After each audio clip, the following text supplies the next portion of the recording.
Welcome to BST Science சமச்சீர் கல்வி Term 1 Topic Measurements.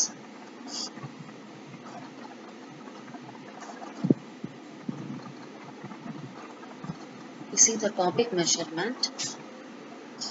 So the objectives of the topic அப்படின்னு நம்ம பார்த்தோம்னா to identify fundamental and derived physical quantities, to identify fundamental and derived units, quantities, units, to obtain units for certain derived quantities, to measure area of volume of some regular shape, area கண்டுபிடிக்கிறது regular to irregular to volume of objects cubic meter to liter and vice versa, to calculate the density of solid liquids, to define astronomical unit of light. First we see, so how are the various articles and materials shown in the picture measured? இதெல்லாம் நம்ம எப்படி measure பண்ணுவோம் தான் கேட்குறாங்க. Vegetables எப்படி measure பண்ணுவோம், cloth எப்படி measure பண்ணுவோம், மில்க் எப்படி மெஷர் பண்ணுவோம், டைம் எப்படி மெஷர் பண்ணுவோம் அப்படின்றத கேட்டிருக்காங்க. சரிங்க, கிளாத் வந்து மீட்டர்லையும், மில்க் வந்து லிட்டர்லையும், வெஜிடபிள்ஸ் வந்து கிலோகிராம்லையும், டைம் வந்து செகண்ட்லையும் நம்ம மெஷர் பண்ணுறோம். ஓகேங்களா? நம்ம டே டு டே லைஃப்ல நிறைய திங்ஸ் வந்து சச்சஸ் weights of fruits,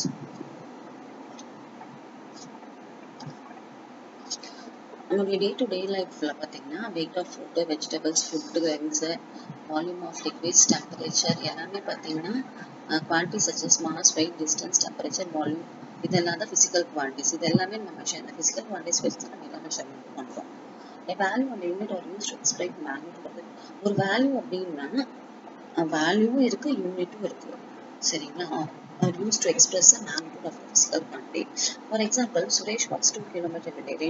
2 is a value and kilometer is a unit. So, quantities are physical quantities are two different types of பிரிச்சிருக்காங்க. One is the fundamental and one is the derived quantities. Fundamental quantities ஒரு physical quantity வேற எந்த which cannot be expressed in any other quantity. Physical quantity which cannot be expressed in any other quantity. அதுதான் வந்து fundamental quantity which can be expressed in any other quantities அப்படின்றது தான் வந்து derived quantities. ஓகேங்களா? So fundamental quantities அப்படின்றது physical quantity which வேற எந்த ஒரு quantityனாலும் which cannot be expressed in terms of any other quantities அப்படின்றத fundamental quantities. Fundamental quantities என்னென்ன எக்ஸாம்பிள் எடுத்துட்டோம் அப்படின்னு பார்த்தோம்னா there are 7 fundamental quantities இருக்கு.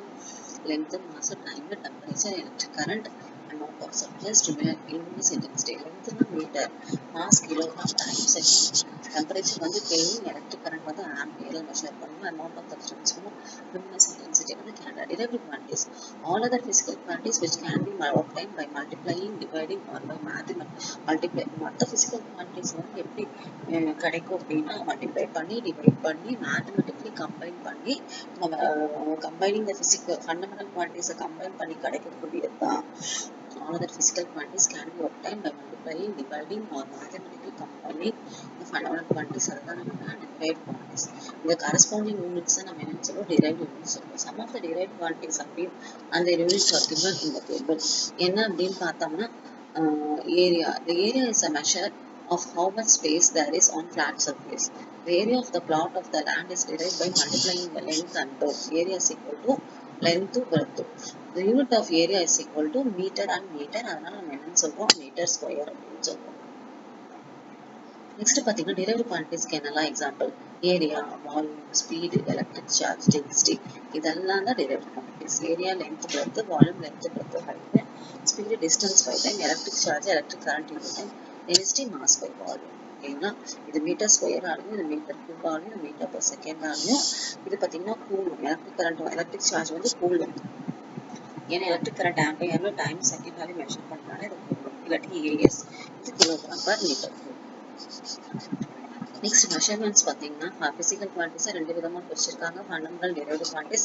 ஃபண்டமெண்டல் ஏழு இருக்கு, நம்ம ஏற்கனவே சொல்லிட்டோம். derived quantities எதெல்லாம் மெஷர் பண்ணுவோம் அப்படின்னா ஏரியா, வால்யூம், டென்சிட்டி இதெல்லாமே மெஷர் பண்ணுவோம். அப்புறம் பார்த்தீங்கன்னா ஃபண்டமெண்டல் குவான்டிட்டிஸ் நம்ம எடுத்துக்கிறோம் அப்படின்னா measuring very long distance, astronomical unit, light year. Area எப்படி, area is a derived quantity as we obtained or by multiplying twice of the fundamental physical quantity. So ரெண்டு time multiply பண்ணுவோம். By multiplying twice of the fundamental physical quantity, length into length the area. 1 square meter is the area enclosed inside a square of side 1 meter. So what is the area of the 10 squares அப்படின்னு கேட்பாங்க. Area of 1 square அப்படின்னா side into side 1 into 1 1 meter square. 10 square னா 10 into 1. இதுதான் வந்து area அப்படின்னு சொல்லுவாங்க. ஓகேங்களா. அடுத்து ஸ்கொயருக்கு ஏரியா நமக்கே தெரியும், A into A square, L into B LB. சர்க்கிளுக்கு பார்த்தீங்கன்னா ரேடியஸ் கொடுத்துருக்காங்க பை ஆர் ஸ்கொயர், ட்ரையாங்கிளுக்கு half into 3 into 8. நம்ம லோவர் கிளாஸ் இதெல்லாம் படிச்சிருக்கோம். Area of regularly shaped figures, இதெல்லாம் ரெகுலர்லி ஷேப்டு ஃபிகர்ஸ்க்கு வந்து இப்படிதான் நம்ம ஏரியா கண்டுபிடிப்போம். Find area of the following regularly shaped figures. Rectangle கொடுத்துருக்காங்க, சர்க்கிள் கொடுத்துருக்காங்க. ஸோ இதெல்லாம் நம்மளே பண்ணி பார்த்துக்கலாம். Rectangle 12 into 4 14, circle 54. ஸோ இதெல்லாமே பார்த்தீங்கன்னா area of the shaped figures. சரிங்களா.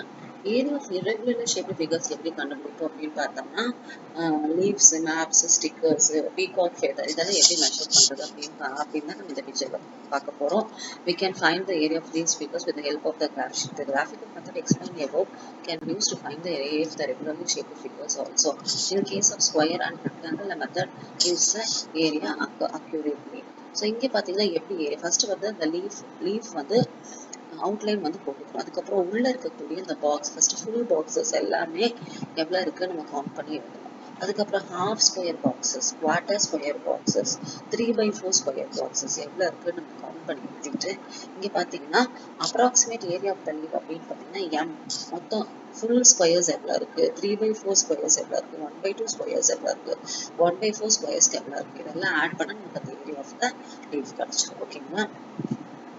அடுத்தது பார்த்தீங்கன்னா area of the draw the following irregularly shaped figures in the graph sheet and find the area by graphical method.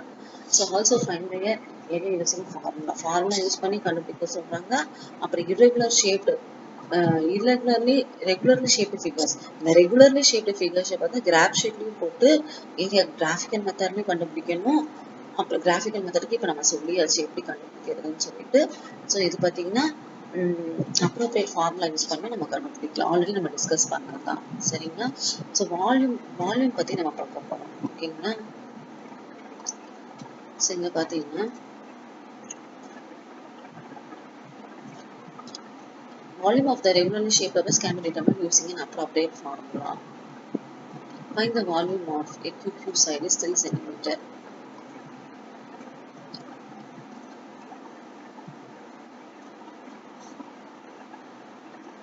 Volume of the cube 3 into 3 into 3, 27 cubic centimeter. Volume of the cylinder pi r square h.